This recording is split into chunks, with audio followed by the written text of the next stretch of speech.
Et on vous emmène à l'un des grands rendez-vous de l'année pour les fans de séries. Le festival Série Mania commence demain à Paris. Oui, c'est un festival qui prend de l'ampleur, saison après saison, sans doute à l'image de la place grandissante, des séries haut de gamme dans notre paysage audiovisuel. Série Mania, c'est environ 1 millier de professionnels, plus de 20 000 spectateurs, une cinquantaine de séries à découvrir, souvent d'ailleurs en avant-première internationale. Le tout au Forum des Images, au cœur de Paris, avec une grande nouveauté cette année. Il y a désormais une compétition internationale, donc des prix et un jury qui est présidé cette année par David Chase.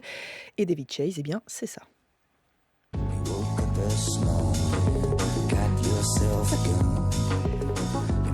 Ah oui, ça rappelle des souvenirs, Céline. Céline. C'est même une musique culte pour les sériphiles. C'est le générique, bien sûr, des Sopranos, l'une des séries les plus marquantes, sans doute, de ces 20 dernières années. Et qui sait, le nouveau Soprano est peut-être au programme du prochain festival. Eh bien, on va poser la question à la directrice générale de Série Mania. Bonjour, Laurence Herzberg. Bonjour.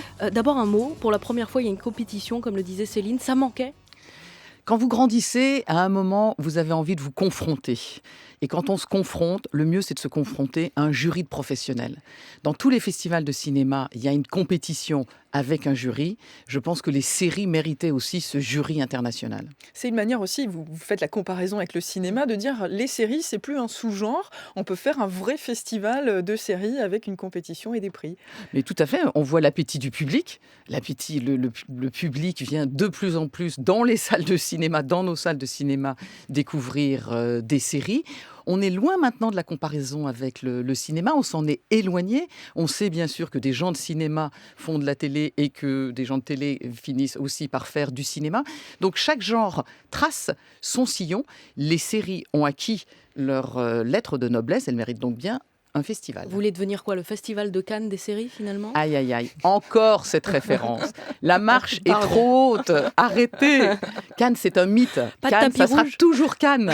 On peut faire un tapis rouge. Mais Cannes, voilà. Cannes, on a tous les yeux qui brillent. Mais c'est vrai que vous êtes chargé par la ministre de la Culture de réfléchir à la création d'un grand festival de séries internationales. Votre rapport sera d'ailleurs remis demain. C'est quoi ? C'est se baser sur Série Mania pour lui donner plus d'ampleur européenne ? Oui, c'est aussi se rendre compte qu'en France, il y a beaucoup de festivals, en fait, où nous sommes une terre de festivals. Le public y vient, les professionnels aussi, les pouvoirs publics financent les festivals. Série Mania est un très gros festival, il y en a d'autres qui existent. La réflexion, c'est comment on fait grandir, comment on fédère aussi d'autres initiatives, et c'est le sens du rapport que j'ai proposé à la ministre. Mais pourtant, la France n'est pas non plus reconnue pour ces séries. D'ailleurs, dans la compétition internationale, on voit beaucoup de séries qui viennent des pays nordiques, de Belgique, de Grande-Bretagne, d'Israël. On n'est pas forcément les mieux placés peut-être pour faire ce festival en France. Arrêtons d'être trop modestes. Notre sélection française, d'abord 2 séries françaises sur 8, moi je trouve que c'est tout à fait honorable. Il est vrai que pendant un certain temps, nous avions un petit retard par rapport à des qualités de séries britanniques qui étaient, ou nordiques, mais maintenant notre fiction n'a plus du tout à rougir de la comparaison avec les voisins européens. C'est quoi la meilleure série française aujourd'hui ? Ah non, ça... Attendez, je vais rentrer en compétition. Je ne vais pas vous dire et je ne vais certainement Ce que vous pas... avez pu voir ces derniers mois, ces dernières En années. fait, ce que je peux dire, c'est que surtout, nous n'en faisons pas assez. Ça, c'est un peu le problème. Donc, parce que comme dans toutes les fictions de tous les pays, il y a des bonnes et des mauvaises séries. Ça, c'est normal. Et la petite difficulté que nous avons, c'est que nous ne produisons pas assez. Il n'y a peut-être pas assez de cases qui s'offrent aux séries alors qu'il y a un appétit grandissant du public. Et ça, c'est un petit peu le bémol que je vais mettre sur... Il y a la qualité de la série française, mais comme on n'en produit pas assez, ben voilà, il n'y en a pas. Mais moi, je vais engager tout le monde à venir voir les séries françaises que nous avons ici présentées. C'est vraiment très fort, toutes. D'ailleurs, on voit dans les séries françaises qui sont sélectionnées au sein du festival, en gros, il y a Arte et Canal+. En dehors de ça, il n'y a pas grand-chose. Oui, mais alors là, je pense que c'est, vous savez, un festival, c'est une photo à un moment donné. Donc là, c'est la photo de ce qui est libre en première saison, vu que nous présentons que des premières saisons, au mois d'avril.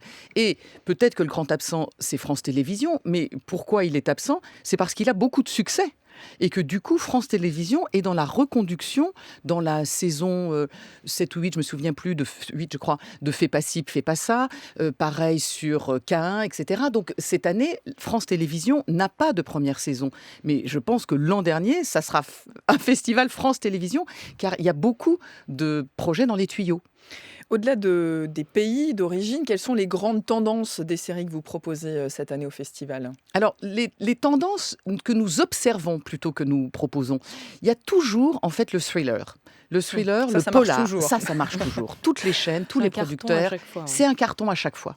Il y a bien évidemment la spécificité du polar noir, et regardez d'ailleurs Jour polaire, cette coproduction franco-suédoise qui est absolument impressionnante et qui est pour Canal avec Laila Bekti. Il y a beaucoup de polars dans tous les pays, parce que chaque chaîne, elle a besoin à un moment d'une case polar. Il y a aussi l'arrivée grandissante de la littérature dans la série, plus que dans le cinéma, je crois, parce que vraiment la série, c'est un art de la narration comme on peut le trouver dans le roman.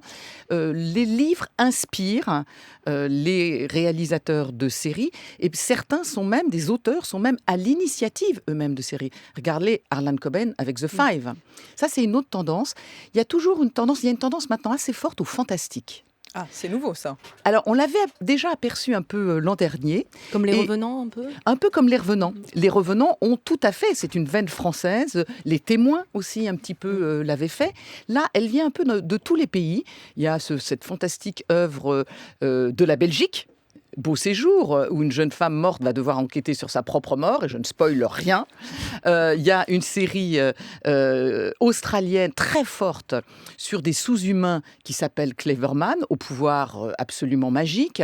Il y a une série australienne des Kettering Incident, qui est quand même comme ça un peu à la Twin Peaks, un peu à la David Lynch. Donc le fantastique vraiment rentre en force. Il y a toujours des séries politiques. La série, c'est un art par nature où on interroge sa société et la politique. Et on découvre tout ça au festival Sérimania. C'est jusqu'au 24 avril au Forum des Images à Paris. Il reste des places parce que c'est gratuit. C'est gratuit. Je veux dire aussi, on ouvre au Grand Rex et on s'étend à l'UGC Ciné-Cité Léal, le temple de la cinéphilie. Et toutes les autres infos sur série-mania.fr. Merci beaucoup Laurence Herzberg d'être venu à France Info ce matin. Et merci à vous Céline Aslo.